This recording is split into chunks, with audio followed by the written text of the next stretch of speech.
டெல்லி குண்டுவெடிப்பு தொடர்பாக கைதான ஜாசிர் பிலால் வாணிக்கு 10 நாள் NIA காவல் விதித்து உத்தரவானது பிறப்பிக்கப்பட்டிருக்கிறது. விவரங்களோடு இணைகிறார் நமது செய்தியாளர் பாரதி ராஜா. வணக்கம் பாரதி ராஜா, இந்த வழக்கு தொடர்பான முழு விவரங்கள்.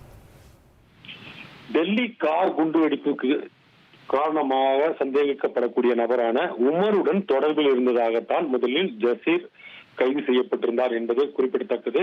ஜசீர் பிலால் வாணியிடம் விசாரிக்கும் போது பல்வேறு திடுக்கிடும் தகவல்கள் வெளியானது. குறிப்பாக ஹமாஸ் பாணியில் ட்ரோன் தாக்குதல் நடத்த அவர் திட்டமிட்டிருந்ததாகவும் இது தொடர்பாக உமரிடம் பல முறை பேசி இருப்பதாகவும் முதற்கட்ட விசாரணையில் தகவலானது தெரிய வந்தது. இதையடுத்து அவர் நீதிமன்றத்தில் ஆஜர்படுத்தப்பட்டு முறைப்படி விசாரணைக்காக NIA தங்கள் வசம் எடுக்க வேண்டும். அதன்படி தற்போது பட்டியாலாவில் உள்ள தேசிய புலனாய்வு அமைப்பின் நீதிமன்றத்தில் ஆஜர்படுத்தப்பட்டு 10 நாட்கள் காவலில் தேசிய புலனாய்வு அமைப்பினர் எடுத்திருக்கிறார்கள்.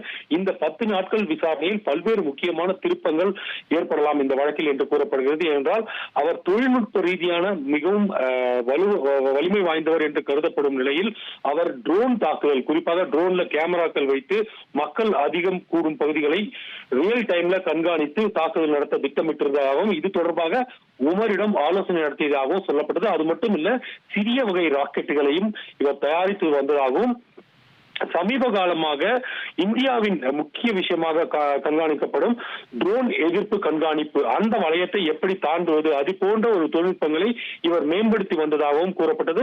இது தொடர்பான முழுமையான விசாரணை அடுத்து வரும் 10 நாட்களில் NIA அதிகாரிகள் நடத்த இருக்கிறார்கள். அதில் பல்வேறு முக்கிய விஷயங்களும் இடம்பெறும். அவர் இதுவரை என்னென்ன மாதிரியான வெடிப்பொருட்களை செய்திருக்கிறார்கள், தொழில்நுட்ப அம்சத்தை எப்படியெல்லாம் மேம்படுத்தி இருக்கிறார்கள் என்ற முழுமையான விவரங்கள் இந்த விசாரணையின் மூலம் தெரிய வரும். அது மட்டுமல்ல, இவர் உமருடன் மட்டுமல்லாது வேறு யாருடன் எல்லாம் தொடர்பில் இருந்தார், என்னவெல்லாம் திட்டம் தீட்டியிருந்தார் என்ற விவரங்களும் இந்த 10 நாட்கள் விசாரணையில் தெரிய வர வாய்ப்பு இருக்கிறது. உங்கள் விவரங்களுக்கு நன்றி பாரதி ராஜா.